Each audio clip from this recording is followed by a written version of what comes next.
It started like any other Monday at the Oak Ridge Police Department, but by noon the air crackled with the kind of tension you could feel in your bones. The sun was high, beating down on the K-9 training field behind the station. Officers laughed, swapped stories, and watched as Max, the department's top K-9, sprinted across the grass, ears pinned back, jaws wide open, a picture of focus and power. Then it happened. Out of nowhere, Max spun on his heels, locked eyes on Officer Daniel Hayes, one of the department's most respected veterans, and lunged. The world seemed to slow in that instant. The snap of Max's jaws, the shouts of officers scrambling to intervene, the sharp, panicked bark that echoed across the yard. Hayes staggered back, eyes wide with disbelief, as Max's teeth grazed. The fabric of his uniform inches from his arm. Everyone froze. Hayes raised his hands, his face pale. What the hell just happened? Max's handler, Officer Jenna Morales, yanked back hard on the leash, heart pounding in her chest. Sweat dripped down her spine as she tried to calm the dog, but Max wouldn't stop growling, low and menacing like a storm about to break. His body was tense, fur bristling, eyes locked on Hayes like he was prey. Hayes looked around, voice tight with barely contained anger. Someone get this damn dog under control. The chief, a no-nonsense man named Captain Reynolds, stormed onto the field, demanding answers. His voice cut through the chaos like a blade. Max is done. Effective immediately, he's pulled from duty. Get him off my field. Jenna felt her stomach drop. She opened her mouth to protest, but the weight of the department's stares silenced her. Max, the dog she'd trained and trusted, was suddenly a liability, and all eyes were on her. As she led Max back to the kennel, she caught a glimpse of Hayes. His face was tight, his jaw clenched, but for a split second, Jenna thought she saw something else, a flicker of something in his eyes. It wasn't fear. It was something colder, something calculating. But before she could process it, the moment was gone. Back at her small apartment that night, Jenna sat cross-legged on the floor, Max lying next to her, his head resting on her lap. Her fingers stroked the soft fur behind his ears, but her mind raced. Max had never attacked anyone without reason. Never. Could he have picked up on something no one else noticed? A smell? A gesture? A shift in body language? She remembered a moment from the week before during a late-night stakeout. Hayes had stepped away from the group, talking quietly on his phone. When he returned, he'd seemed different. Jenna had brushed it off then, thinking it was stress. Now she wasn't so sure. Max's ears perked up suddenly. His body tensed. Jenna followed his gaze to the door, but no one was there. Her gut twisted. Was she imagining things, or was there something more going on? The next morning, Jenna tried to clear her head as she drove Max back to the station. The autumn trees blazed orange and red, but the chill in the air felt heavier than usual. Inside the precinct, whispers followed her like a shadow. Did you hear about Max? They're saying he snapped. Jenna clenched her jaw, fighting the urge to defend him. She sat in on the internal review, watching as the chief played the footage from the field. The video showed Max lunging at Hayes, but just before the attack, Jenna spotted something, barely a flicker. Hayes had raised two fingers, almost like a signal. It was quick, subtle, almost too fast to notice, but Max had seen it. And Jenna had seen Max see it. Her pulse quickened. Why would Hayes make a signal like that? Her thoughts raced, colliding into each other like cars on an icy road. Was it a command? A warning? Or something else entirely? Hey, if you're enjoying this story and want to follow Max's incredible journey, don't forget to subscribe to our YouTube channel, Heroes for Animals. Together, we share the untold stories of brave dogs making a difference every day. That night, Jenna lay in bed, staring at the ceiling, unable to shake the feeling that she was missing something. Max lay curled at her feet, but every so often, he'd lift his head, ears alert, eyes locked on the door as if waiting for something or someone. Jenna sat up, heart pounding. She whispered into the dark, "What are you trying to tell me, boy?" Max didn't answer, but in the silence Jenna felt it, an invisible thread pulling her toward the truth. And she knew one thing for certain: this wasn't over, not by a long shot. The sun hadn't even cracked the horizon when Jenna found herself back at the station, a coffee in one hand and Max's leash in the other. The autumn air was brisk, the kind that bit at your skin and made you wish you'd worn a thicker jacket. Max trotted beside her, head held high, his paws clicking softly against the pavement. He seemed calm enough, but Jenna could feel the tension in his body, like a coiled spring waiting to snap. Inside, the station buzzed with the usual morning chatter. The dispatcher's voice crackling over the radio, officers comparing notes from their night shifts, and the smell of burnt coffee lingering. In the air, Jenna nodded at a few familiar faces, but the looks they gave her were different now, half sympathy, half suspicion. She made her way to the K-9 office, a small, cluttered room tucked in the back corner of the station. The walls were lined with photos of past K-9 teams, officers and their dogs, smiling, proud. Max's picture was there too, taken just 6 months ago when he'd been named the department's top K-9. Jenna stared at it for a moment, her throat tightening. She'd worked too hard to let this all fall apart. Captain Reynolds called her in for a follow-up meeting. His office was small, window blinds half drawn, sunlight filtering in stripes across the desk. He didn't look up right away, just flipped through a thin file labeled Incident Report, K-9 Max. Jenna shifted in her chair, feeling the weight of the silence. Finally, Reynolds spoke, his voice low and firm. "We're putting Max on a 30-day suspension pending a full evaluation. You'll be reassigned until then." Jenna's stomach dropped. "Sir, Max wasn't acting without reason. I think he picked up on something." Reynolds cut her off, eyes narrowing. "That's enough, Morales. This isn't about your feelings or gut instincts. It's about protocol. We can't have a dog attacking one of our own without cause. Period." Jenna clenched her jaw but didn't argue. She knew better than to push it here, in front of Reynolds. As she left the office, she couldn't shake the feeling in her gut. It gnawed at her like an itch she couldn't reach. Max had seen something none of them had. That afternoon, Jenna sat in her car outside a local coffee shop, staring at her laptop. She'd been going over training footage, watching Max's attack on Hayes frame by frame. Over and over, the same moment played out. Hayes raising 2 fingers, quick, almost imperceptible. Then Max lunging. It wasn't a coincidence. Jenna glanced over at Max in the passenger seat. His ears twitched, nose pressed to the cracked window. "What did you see, buddy?" Max's tail thumped once, but his eyes stayed locked on the street outside. Jenna's phone buzzed. A text from Officer Mike Dawson, a friend from patrol. "Hey, you free tonight? Need to talk." She texted back, "Sure, what's up? Not over text. Meet me by the docks after your shift. 9 p.m. The docks. Not exactly the place for casual conversation. Jenna's heart sped up. What was going on? When the sun dipped below the horizon, Jenna parked her car near the old shipping yards at the edge of town. The area was mostly abandoned now, warehouses boarded up, the scent of salt and rust in the air. Max sat alert in the back seat, ears perked. Dawson leaned against his truck, hands shoved deep in his pockets, the glow of a cigarette flickering in the dark. "Thanks for coming, Jenna." His voice was low, rougher than usual. "What's this about?" Dawson glanced around like he was checking for shadows. Then he leaned in close. "You need to be careful.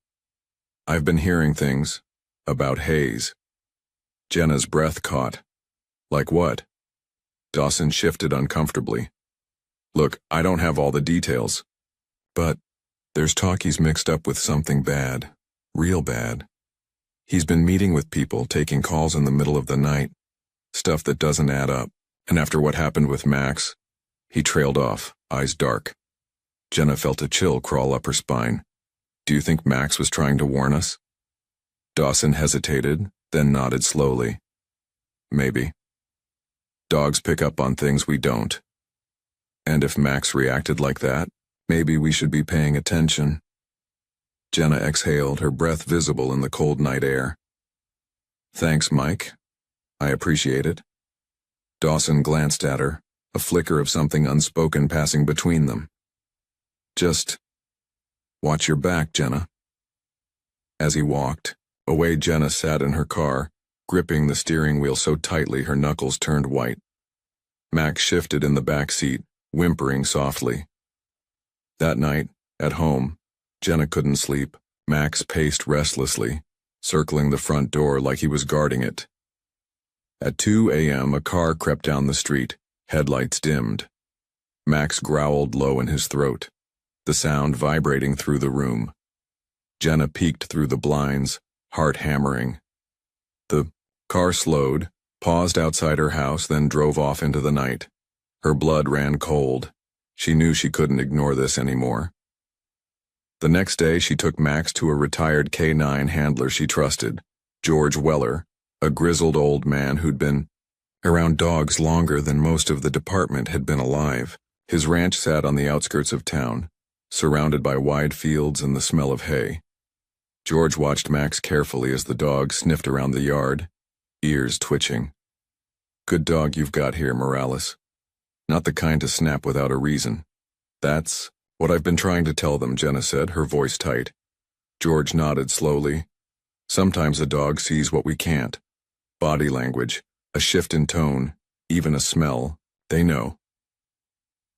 Jenna felt a knot form in her stomach. George leaned in, voice low.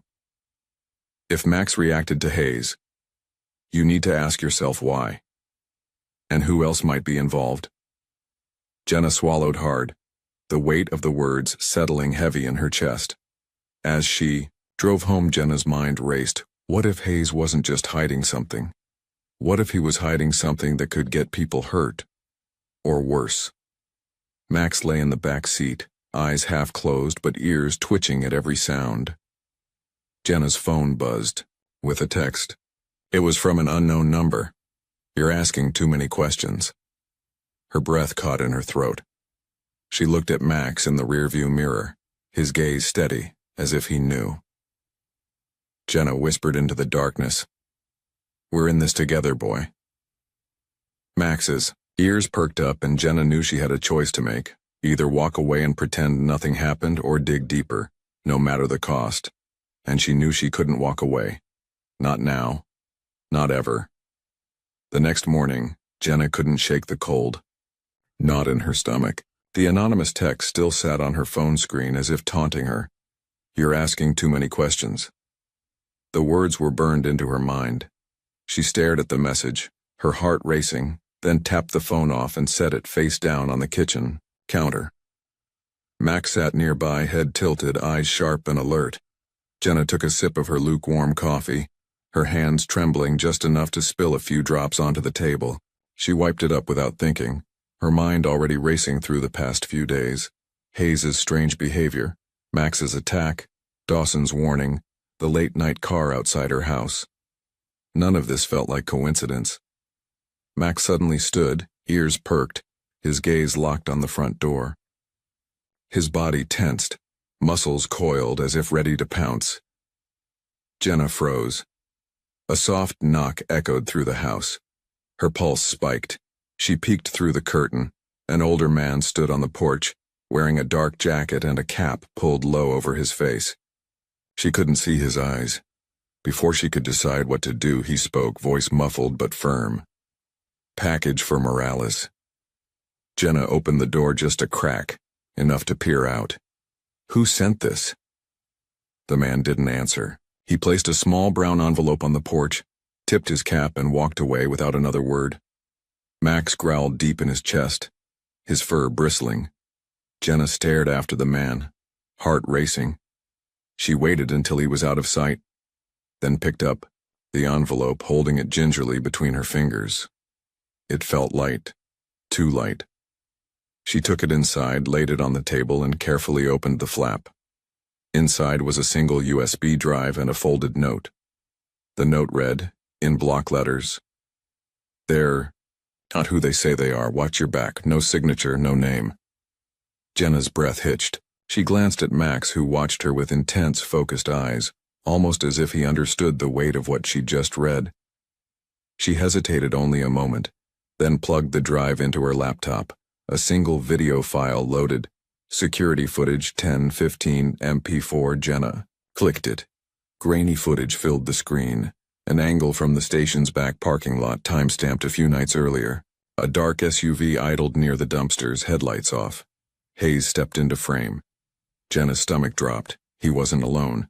A man in a black hoodie approached, handed Hayes a package, then turned and left without a word. Hayes tucked the package under his jacket, looking around before walking back into the station. Jenna's heart pounded so loud she could barely hear her own thoughts. Max growled softly, pacing the room. This wasn't just suspicion anymore. Hayes was involved in something shady, and she had proof. By midday, Jenna sat in her car outside the station staring at the building. Her hands gripped the steering wheel so tight her knuckles turned white. She knew she couldn't go to the chief. If Hayes was involved, who else might be in on it?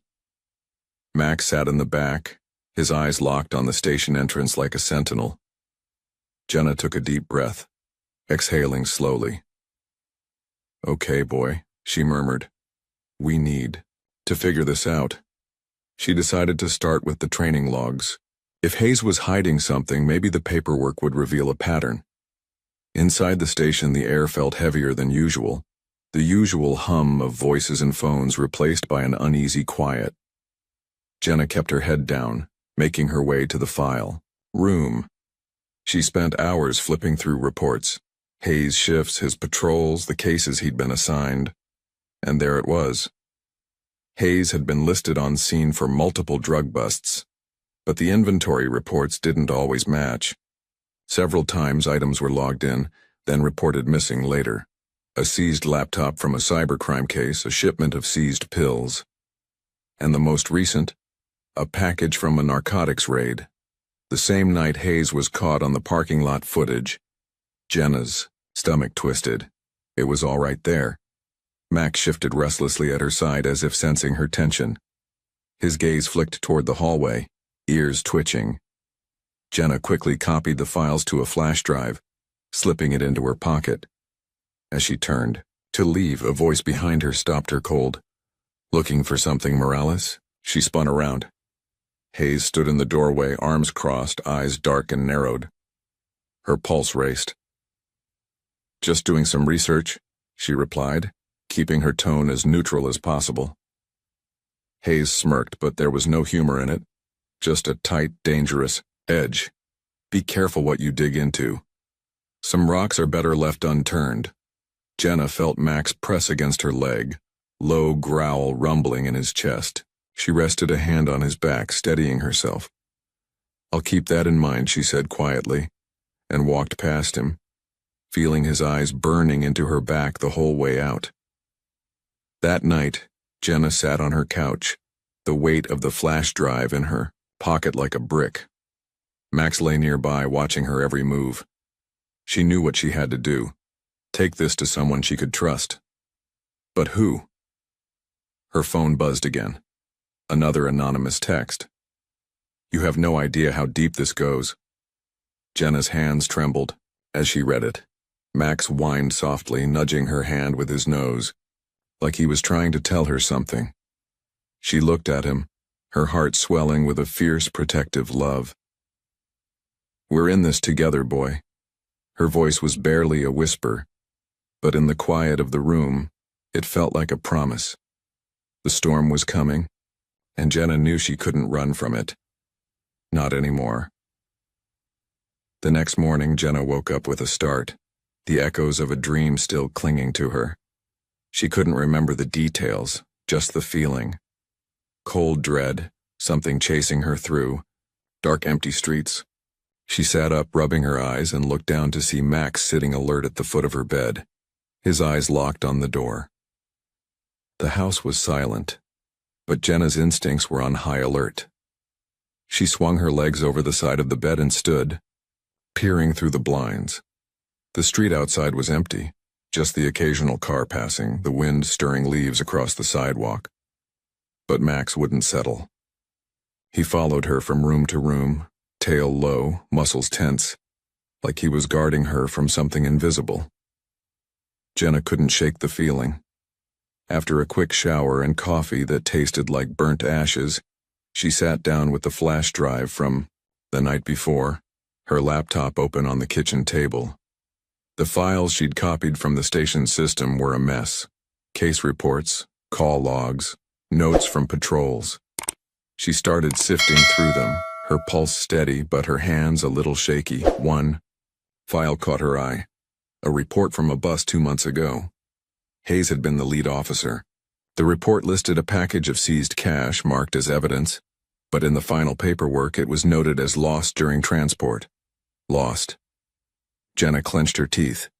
She wasn't born yesterday. Nothing just got lost like that.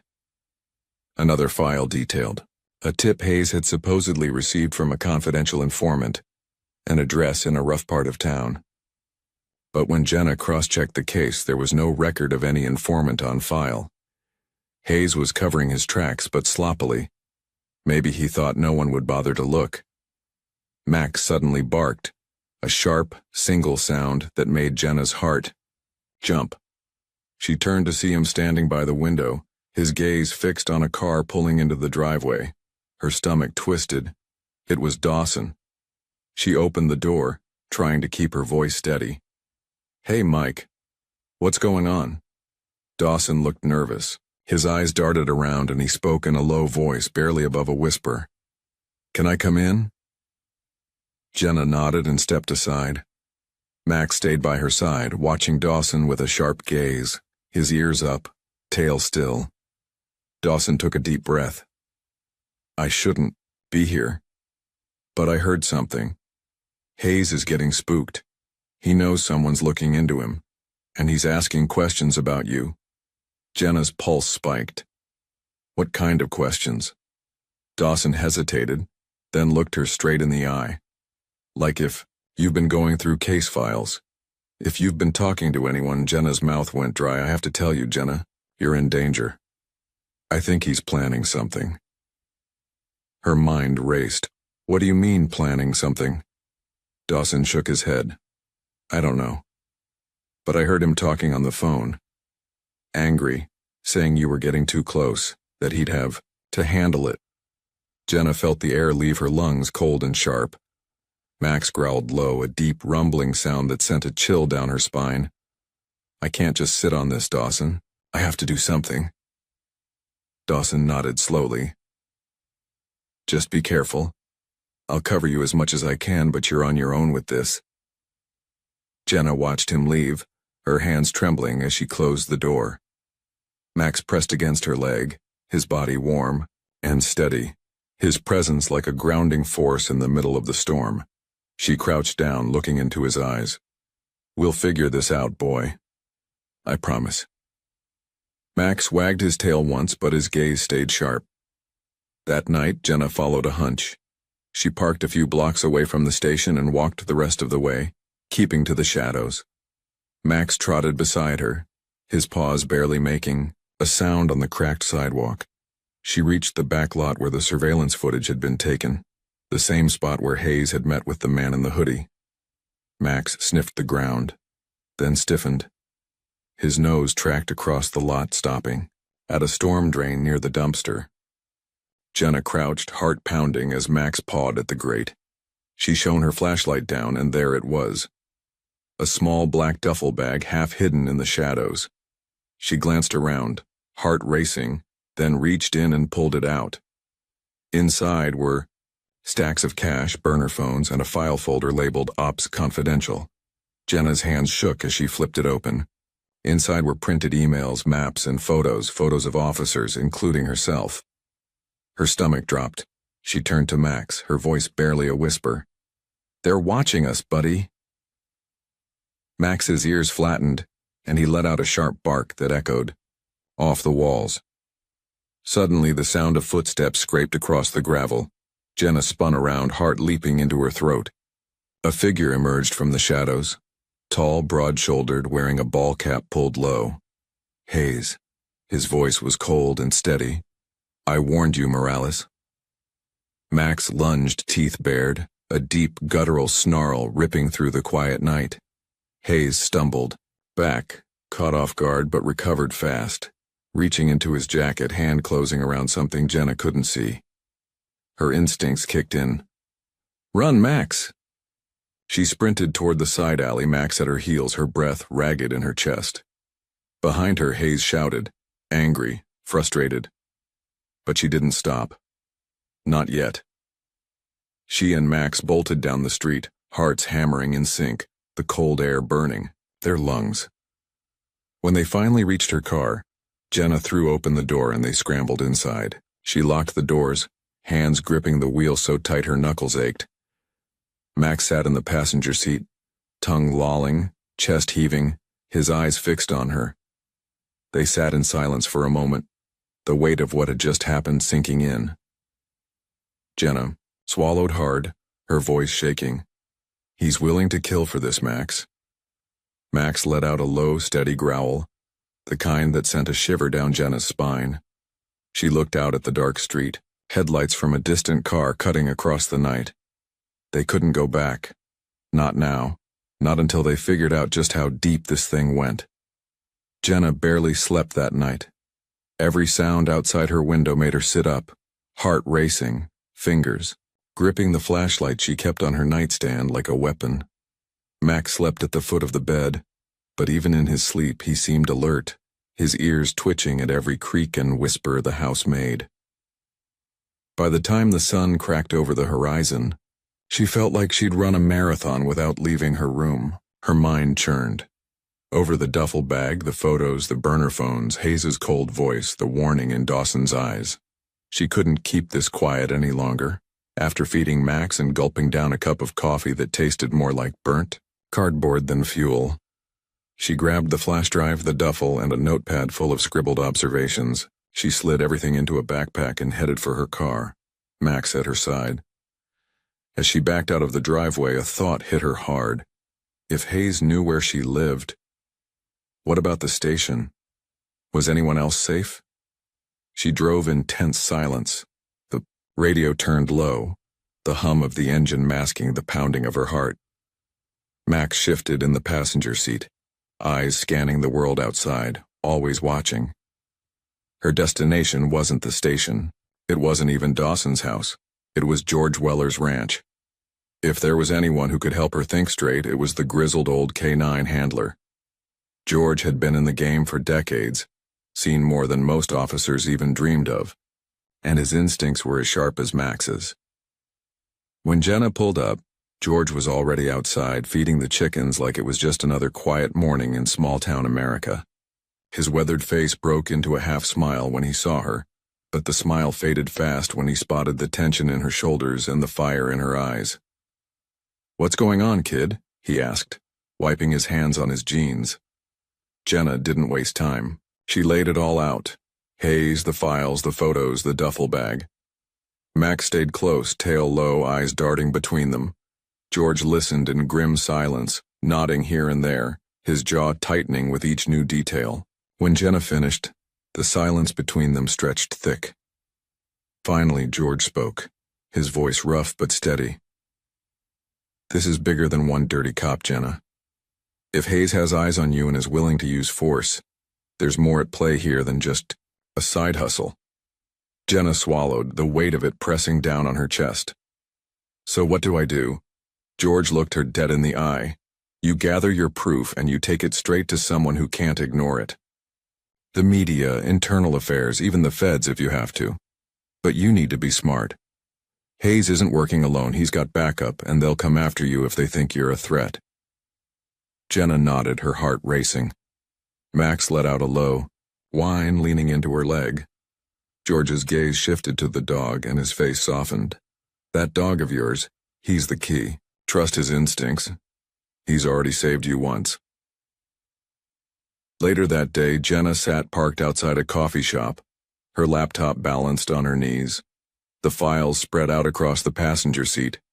She stared at a map she'd pieced together. Pinpoints of locations Hayes had visited, times that lined up with missing evidence reports and the faces from the photos in the duffel bag. One name kept popping up: Frank Delaney. Jenna's stomach twisted. Delaney was a former detective who'd retired, under a cloud of suspicion. Rumors had swirled, but no charges had ever stuck. Now it seemed he was back in the game, and maybe he was the man in the hoodie from the surveillance footage. Max barked once, sharp and loud, snapping Jenna out of her thoughts. She looked up and saw a familiar car pull into the lot. Dawson. He walked over, glancing around nervously before sliding into the passenger seat. "You okay?" he asked, his voice low. Jenna nodded, but her hands trembled on the steering wheel. "I've got files. Proof. Hayes is tied to Delaney. This is bigger than I thought." Dawson's eyes widened. "Delaney. Are you sure?" Jenna nodded. "I'm sure. And there's more. Hayes isn't working alone. I think there's someone else. Someone higher up." Dawson ran a hand through his hair, looking rattled. "This is bad, Jenna. Real bad." They sat in silence, the sounds of the world outside, the hiss of espresso machines, the chatter of customers, feeling like they belonged to another life. Jenna's phone buzzed. "A new text. You were warned. Back off." Her blood ran cold. Dawson saw her face and grabbed her wrist. "What is it?" She showed him the text, her hands shaking. Max growled, a deep, low sound that vibrated through the car. Dawson looked at her, his eyes dark. "You need to get out of here." That night, Jenna couldn't go home. She and Max ended up in a cheap motel on the edge of town, the kind with flickering neon lights and paper-thin walls. She sat on the bed, staring at the files, trying to make sense of it all. Max lay nearby, his body tense, his ears swiveling at every sound. Jenna whispered into the dark, "They're watching us, Max." He let out a soft, rumbling growl, the kind that felt like a promise. Jenna closed her eyes, exhaustion pulling at her, but sleep wouldn't come. In the silence, she made a decision. Tomorrow she would take the evidence to the FBI office in the city. She couldn't trust her department, and the higher-ups were too close to this mess. She needed people who couldn't be bought. Max shifted closer, resting his head on her knee. They sat like that, in the dim glow of the motel lamp, Jenna's fingers buried in Max's fur, the weight of the storm pressing down on them both. But in that quiet moment, she felt something else too. Resolve. She wasn't backing down. Not now. Not ever. Jenna stared at the sunrise through the cracked motel window, the orange glow barely cutting through the fog in her mind. Max lay curled at her feet, his breathing steady, but his ears perked every time a car passed by. The duffel bag with the evidence sat on the table, a silent, heavy reminder of what lay ahead. She sipped the motel's cheap coffee, bitter and burnt, but it kept her awake. She hadn't slept much. Every time her eyes closed, she heard Hayes's voice, felt the weight of the text messages, and saw the cold eyes of men like Delaney in the shadows of her mind. Today was the day. No more running. No more fear. Max sat up as she gathered her things, tail wagging once as if to say, "Let's finish this." She nodded, her voice barely above a whisper. "Let's go, boy." The drive into the city felt like a blur, Jenna gripping the wheel, Max's head resting on her lap. The streets bustled with people living their lives, unaware of the storm she was about to drop into the middle of it all. She parked a block from the FBI field office, her heart pounding in her chest like a war drum. Every instinct screamed at her to turn back, but Max's steady gaze kept her grounded. She could feel his loyalty like a tether, holding her steady when everything else felt like quicksand. As she stepped onto the sidewalk, a black SUV slowly cruised by. Her stomach twisted. The driver glanced at her. Too long. Too cold. She gripped the duffel tighter and walked faster. Inside the FBI office, the air felt sterile, humming with quiet authority. Jenna approached the front desk, her voice steady despite the tremor in her hands. "I need to speak with an agent." "Now." The receptionist raised an eyebrow but nodded, disappearing into the back. Minutes later, a tall agent with a buzz cut and a badge clipped to his belt approached.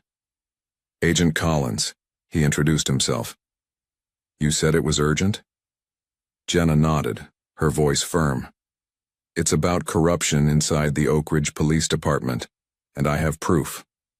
They ushered her into a conference room, Max sitting alert at her side. As she laid out the files, the photos, the flash drive, and the burner phones, the weight she'd been carrying began to lift, piece by piece. Collins listened carefully, his face tight, eyes narrowing at the names and details she provided. She mentioned Hayes and Delaney.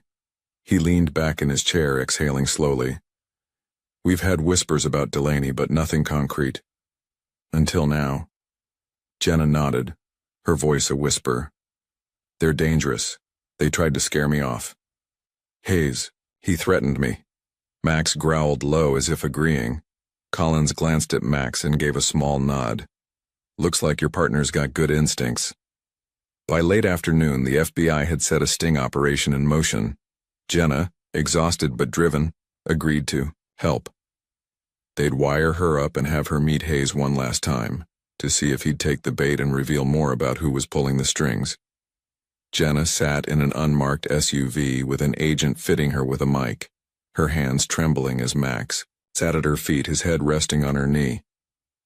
"You don't have to do this," the agent said quietly. Jenna shook her head. "No, I do. For Max. For everyone they've hurt." Max let out a soft, reassuring whine, his warm eyes locking onto hers. The meeting was set for a desolate parking lot on the edge of town, near an abandoned warehouse that smelled of oil and rust. Jenna arrived just as the sun dipped low, the sky streaked with gold and crimson. Hayes was already there, leaning against his car, a smug smile curling at the edges of his mouth. "Morales," he called out, like they were old friends. "You just can't leave well enough alone, can you?" Jenna kept her voice steady, her body tense but calm. "You were stealing from your own team, Hayes, selling us out." Hayes's eyes narrowed, and for a moment, the mask slipped, anger, raw and sharp. "You think you're a hero? You have no idea how deep this goes." Then Delaney stepped from the shadows, his presence like a cold slap. "You should have walked away, Morales," he said, voice low and dangerous. Max's growl rumbled in Jenna's chest, deep and fierce. But before Hayes or Delaney could react, FBI agents swarmed in. Shouts, sirens, the crackle of radios cutting through the tension. Hayes reached for something in his jacket, but Max lunged before he could draw it, clamping down hard, teeth locking onto Hayes's arm, dragging him down. Jenna heard the agents yelling, "Get down, drop it!" And then it was over. Hayes was cuffed, Delaney too, their faces pale, the weight of their crimes crashing down in real time. Jenna dropped to her knees, arms wrapping around Max as relief and exhaustion poured out of her in one shaky breath. "You did it, boy," she whispered, tears stinging her eyes. "You saved us all." Max licked her cheek once, tail wagging weakly, his body shaking from adrenaline. 2 weeks later, Jenna sat on her front porch, the air crisp and the trees swaying gently in the breeze. Max lay at her feet, a hero in every sense of the word. The FBI had uncovered a massive web of corruption, Hayes, Delaney, and a network of others who thought they were untouchable. The town had been shaken, but it was healing. People were talking again, neighbors leaning on each other. The badge felt a little heavier now, but for Jenna, it was a weight she could carry, knowing Max would always have her back. As the sun dipped low, Jenna scratched behind Max's ears, her heart full. Sometimes, she thought, the truth costs more than you're ready to pay, but you pay it anyway, because it's the right thing to do. Thank you so much for following Max and Jenna's journey in betrayal in the ranks. This story reminds us that loyalty can come from the most unexpected places, and sometimes the bravest heroes walk on four legs. Now we'd love to hear from you. What would you do if you uncovered a secret like this in your own community? Would you risk it all to expose the truth? Let us know your thoughts in the comments. And don't forget to subscribe for more stories of courage, loyalty, and the incredible bond between humans and animals. See you next time.